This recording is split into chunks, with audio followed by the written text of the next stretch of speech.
Bonsoir et bienvenue dans cette nouvelle édition de l'Info Soirée. Nous sommes lundi 26 octobre. Voici les titres. Accident fatal à l'Amitié hier. Tess Goberden, un jeune cadre de 26 ans, est mort après une sortie à la plage. Ses proches témoignent dans cette édition. Tentative de meurtre contre 6 policiers à Rivière-du-Rempart hier. Le suspect âgé de 23 ans circulait à bord d'une voiture volée. Il a été placé en détention.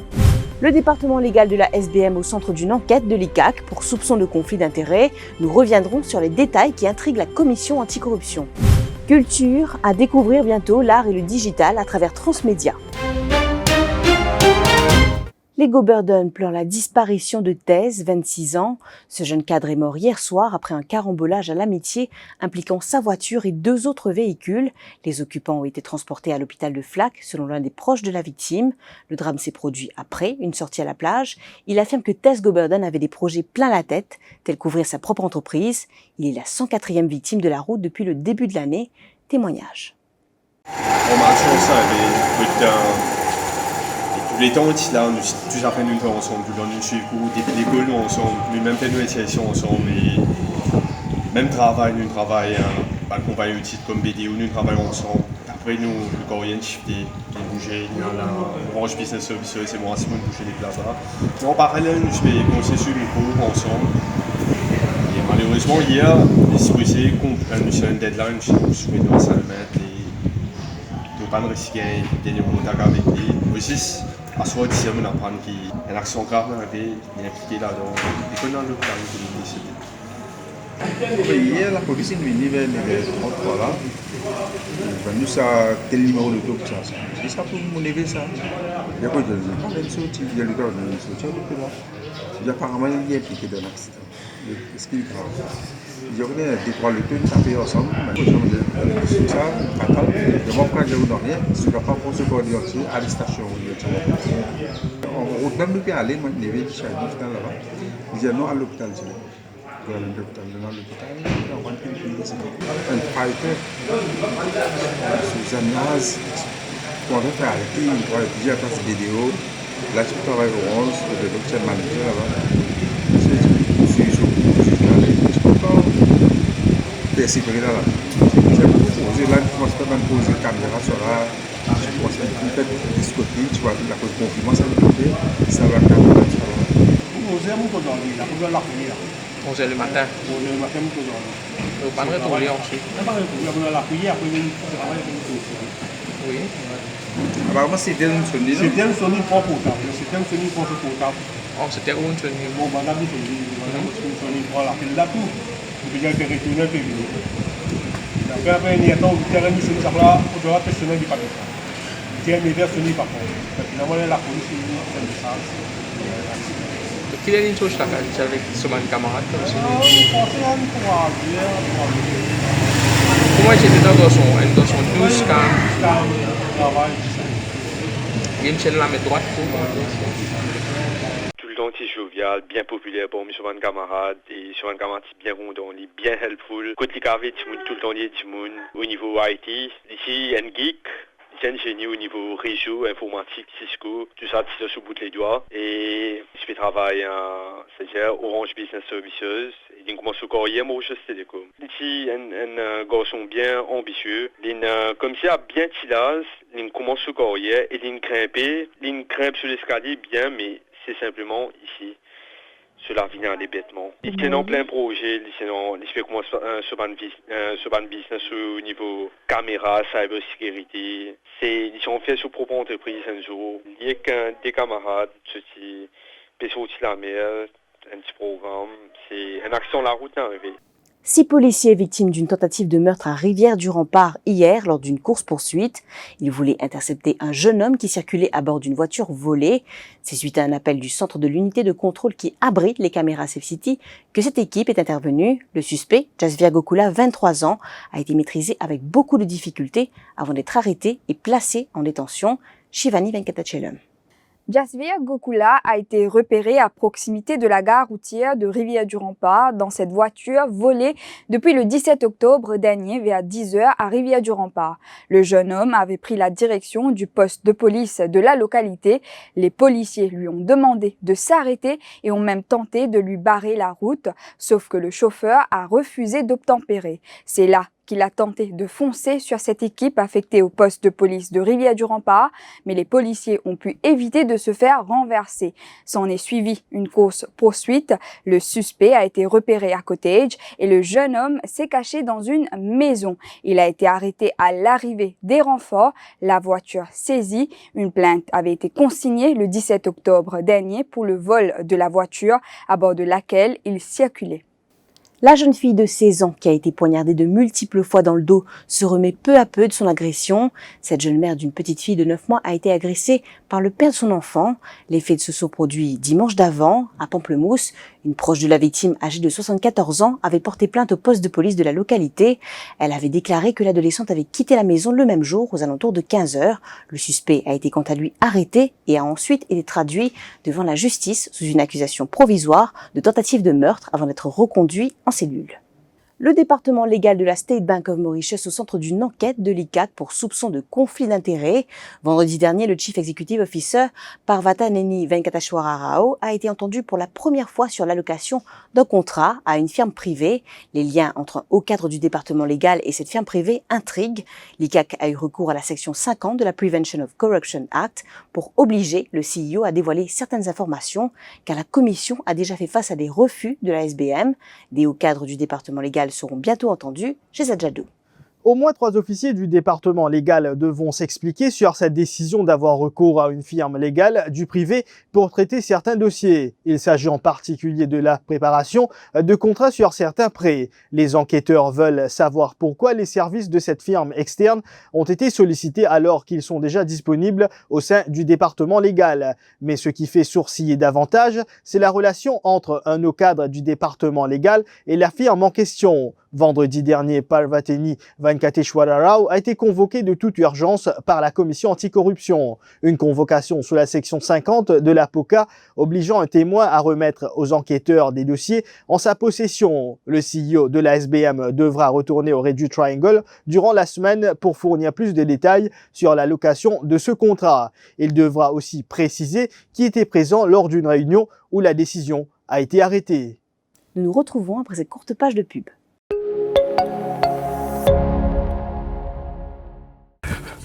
Bon, monsieur, madame, je crois qu'on y a partir l'année prochaine, il y a un nouveau règlement de sac plastique, un produit usage unique. Toribos, nous pas te connaissons, c'est en son à nous. Le ministère de l'Environnement, de la Gestion des déchets solides et du changement climatique paie un fonds public qui, à partir du 15 janvier 2021, peine à droit servi, fabriqué, importer, vendre ou distribuer un produit plastique à usage unique. Servi un produit alternatif à partir du 15 avril 2021, peine à droit servi, pipe pour boîte, jus et gilet, plateau pour emballage aliments, conteneur transparent pour aliments. Sinon, la manne pour vous. À partir du 1er mars 2021, tout sac plastique pour interdit. Servi un produit alternatif, sinon, la manne pour vous. À partir d'aujourd'hui, nous disons non à un sac plastique et un produit plastique à usage unique. Ensemble, nous changeons nos comportements et protégeons l'environnement.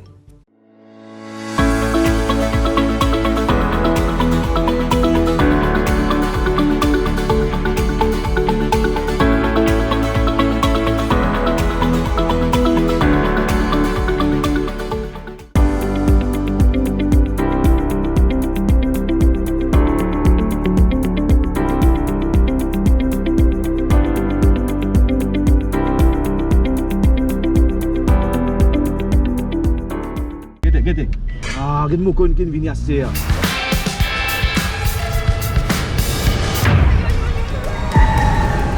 Wow, Fais. Je suis très excitée quand même de prendre ma première leçon.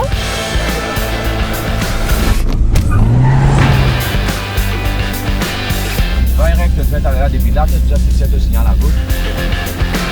Là, et moi. C'est même mieux. Oh! Vous avez donné un machine là, bravo.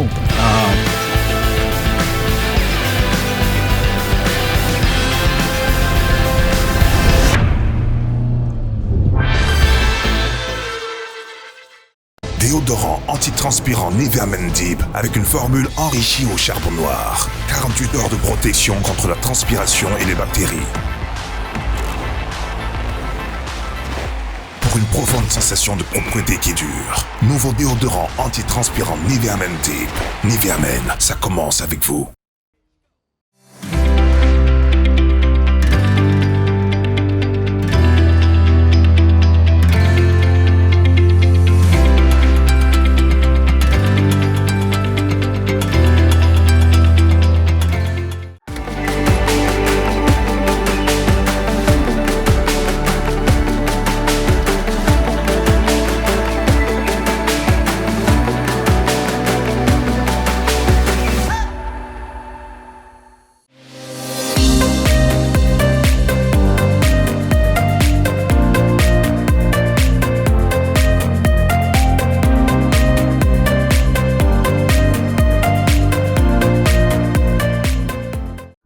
They say some are born into greatness.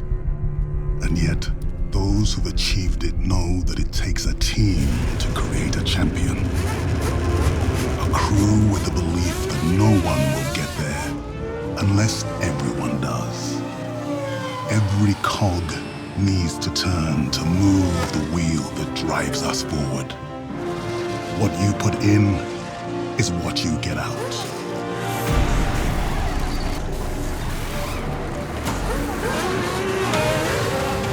That's why the right ingredients are key. And so is a shared desire to rewrite our destiny. Because talent might win the race, but it's teamwork that takes the championship.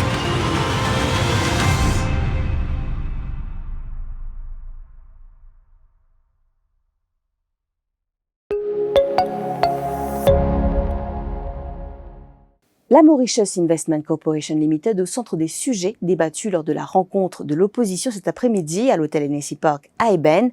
Navin Ramgoolam, Paul Béranger et Xavier-Luc Duval ont tour à tour réclamé la transparence totale autour de l'utilisation de l'argent car il s'agit des fonds publics. Ils affirment détenir des informations à l'effet que certaines compagnies qui étaient dans le rouge avant le Covid-19 profitent de leur proximité avec le MSM pour pouvoir obtenir de l'aide de la MIC. Le leader de l'opposition, Arvin Boulel, s'est lui exprimé sur la réunion du groupe parlementaire des partis de l'opposition ce vendredi, qui se tiendra dans l'enceinte de l'Assemblée nationale. D'après nous pouvons penser, c'est pour une bande de monde qui proche de MSM. Ce n'est pas acceptable du tout. Et il y a des gens qui bien besoin de gagner un coup de bec. Et il y a des gens qui ont un canard boiteux, par exemple, qui peut gagner un problème depuis avant Covid. La période de service à Cassa, une compagnie qui n'est pas viable, pas si viable d'ailleurs, avant Covid, pour essayer d'une zone casse. C'est totalement inacceptable. Plus ce que nous apprenons, peut prendre une compagnie qui veut faire un nouveau projet, et la période d'une zone casse. C'est l'argent public, besoin de transparence totale, et besoin de suivre toute bonne procédure. Et suivre, n'a pas d'être donne casse après finir ça. Il peut prêter ça l'argent, beaucoup l'argent. Mais surtout, besoin de transparence totale. Dans tous les cas, jusqu'à présent, Cyclone n'a pas encore fini. S'il prend 60 milliards roupies, après 80 milliards roupies pour MIC, 60 milliards roupies, dans le budget, c'est la périphérie budget. Le budget n'est plus dans aucune forme. Oui. Mais, c'est l'impression qu'ils se peut donner. C'est qu'ils crient la banque de Maurice là, une trousse en faux ça. Nous avons insisté qui est MIC redevable envers le Parlement pour nous connaître toute la vérité. Par un projet immobilier de Bandimoun qui est très proche du MSM, qui a habitué servir l'argent public. Et donc, ça, Bandimoun a aussi pu rentrer et faire une finie application MIC pour autres gagner une facilité. Et moi, je trouve ça inacceptable. L'opacité qui est là représente un potentiel énorme d'abus et de corruption. Maurice a beaucoup de progrès à faire dans le domaine de la digitalisation. Avoir recours aux nouvelles technologies permettra de booster l'économie, selon Vregesh Futa de Gartner Inc., l'une des sociétés les plus reconnues mondialement en matière de recherche de conseils en informatique. Des pays comme l'Afrique du Sud, le Nigeria et même la France investissent massivement dans ce secteur pour soutenir leur économie en temps de crise, soutient l'expert mauricien. Gartner Inc. prévoit 4% d'investissement en digital technology en 2021 après avoir mené un sondage. Il y a un gap côté nous. Comment dire, pendant la période de crise, les là qui nous a découvert, nous besoin d'un système online, qui nous commence à travailler là. Les là qui m'ont institution commence à ça, qui le secteur privé dire, nous besoin mettre ça en place, nous besoin pousser ligne, etc., etc. Et il monte, tout le monde commence à order, tout de suite, comme on vient COVID-free, tout le monde get back to that normal lifestyle. Donc ça, c'est un aspect. Je peux dire ça parce que e-commerce est extrêmement important. Si du monde, même in the luxury of their homes, pas capable d'acheter des goods, là, nous pouvons aussi penser basics, ou imaginons un du monde qui vend meubles, un du monde qui vend un objet de télécommunication. Donc tout ça là, il vient une affaire qui, ça va une compagnie là pas affectée. Et il y a un effet de chaîne. Vous connaissez un magasin qui vend ses mises. S'il n'est pas réussi à vendre ses mises, de facto, il n'est pas réau de ses mises. S'il n'est pas réau de ses mises, il n'y a aucune production de ses mises par derrière. Vous trouvez du monde qui travaille dans l'usine, qui travaille à gauche, qui travaille parce que finalement, le consommateur n'a aucun moyen pour consommer et l'économie là, comment dire, sa supply chain là, il est disturbed. Donc de ce fait, il n'est pas mort aussi. En Chine, China est un mall. Quand on rentre en full lockdown, et ça mall là, c'est Wuhan. Vous réalisez qu'il n'y a aucune activité dans le mall là. Tout vraiment stop. Donc, un magasin là-dedans, on décide pour faire une activité. Je réalisais qu'une majorité de bonnes consommateurs, bonnes jeunes, qui tiennent un magasin qui peut vendre des produits cosmétiques, d'autres il y TikTok ou Instagram. Donc, magasin là, c'est qu'il fait. Il demande tout employé, créer un compte, sur une plateforme là, pour eux, mais associé avec le nom du magasin, et là-dedans, faire un live et faire une promotion de ce produit. Bien sûr, pour dire, c'est une supply chain of e-commerce platform qui est là pour capable livrer un produit là, même en période de lockdown. Mais un produit qui peut bouger, c'est extrêmement important. Et ce qui est arrivé là-dedans, c'était incroyable. La vente qu'ils tu peux faire dans une semaine, quand tu peux ouvrir en tant que mall, tout magasin compris, là, on peut dire ça, je ne fais même chiffre d'affaires de un jour de travail que je travaille online. Finalement, je peux faire plus la vente online quand ce mall reste ouvert. Frayeur pour certains parents d'élèves ce lundi, des élèves du collège d'État Ranganaden Sinivasen a pour lui allègue avoir été intoxiqués par des insecticides aujourd'hui, un produit qui a été utilisé pour se débarrasser des punaises qui ont infesté les salles de classe. Ainsi, plusieurs parents ont récupéré leurs enfants qui disent souffrir de brûlures et de rougeurs de la peau. Davila, dont la fille est en grade 10, affirme être révoltée par cette situation car ce n'est pas la première fois que les cours ont été interrompus. Cette habitante de Vallée-Pito lance un appel aux autorités pour remédier à la situation au plus vite. Au fait, aujourd'hui, je suis dans l'école, je fais un téléphone, moi. Je suis dans l'école, comme je suis dans l'école, tous les enfants des hauts. Toujours le même problème, punaise. Au fait, les temps où les gens peuvent brûler, ils peuvent tout. Je cause avec rectrice, je dis rectrice, avec un ton colère, c'est moi cause avec rectrice, je ne pas passeuse, je dis qu'il est arrivé. Il y a un confinement, il y a une semaine congé, je ne peux pas faire aucune démarche pour nettoyer l'école, pour nettoyer la classe, tout ça. Les gens commencent depuis mardi passé, nous finissons mettre médecine, demain pour faire 8 jours. Mais si depuis mardi passé, ils mettent médecine, mais comment quantité de jours là, 6 jours, 7 jours, les enfants là, on peut gagner gratter, on peut tout. Ils gagnent confinement, ils font classe online. Une classe online avec une classe quand les enfants peuvent venir à l'école, c'est différent. Là, le gouvernement, il redonne une semaine au cours. Il y a une semaine, mais toujours capable, les enfants là, je peux payer. Après que les enfants pas pour gagner 5 crédits, pas pour gagner 6 crédits, ils ont des enfants qui pas bons, des enfants qui 6 enfants qui ont deux enfants tôt par an, nous qui pourrons tôt. Mais le gouvernement même, même l'école même pas peut faire, le ministère de l'Éducation, tu faisais trouver une meilleure solution pour ça, mes enfants là. Et là, à cause de mes enfants, je lis, je matelas, il y a une punaise. Je démonte les lits, je mets un côté, je mets matelas de soleil là, à ce terme pour prendre médecine. Mais il n'est pas logique que ça n'a pour rembourser tout ça là. Là, à ce terme pour arrêter sur la table, c'est pas que les gars se livre, les gars se sac, c'est pas la base, il y a une punaise. Punaise peut plein dans l'école, mais les enfants peuvent pas faire classe, les enfants peuvent bien 6 déos, les enfants peuvent brûler, les enfants peuvent gratter, aucun enfant ne peut les rentrer en classe.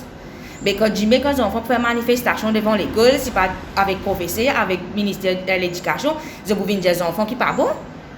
C'est eux qui peuvent bien prendre cette responsabilité. Nous, parents, tant qu'on quantité qui nous capable de faire, nous pouvons faire. Mais le ministère, s'il bien trouver une solution pour ça. Et le ministère de la Santé et celui de l'Éducation tiennent à rassurer les parents que la situation est sous contrôle. Selon les responsables du dispensaire où ces enfants se sont rendus pour les traitements, ils ne souffraient d'aucun symptôme anormaux. Parlons de culture et du digital maintenant. L'exposition Transmédia mêlera des installations interactives, numériques et multimédia à travers des œuvres d'artistes mauriciens et français. Cet événement permet à chacun d'avoir une réflexion sur notre rapport à l'autre et à la technologie.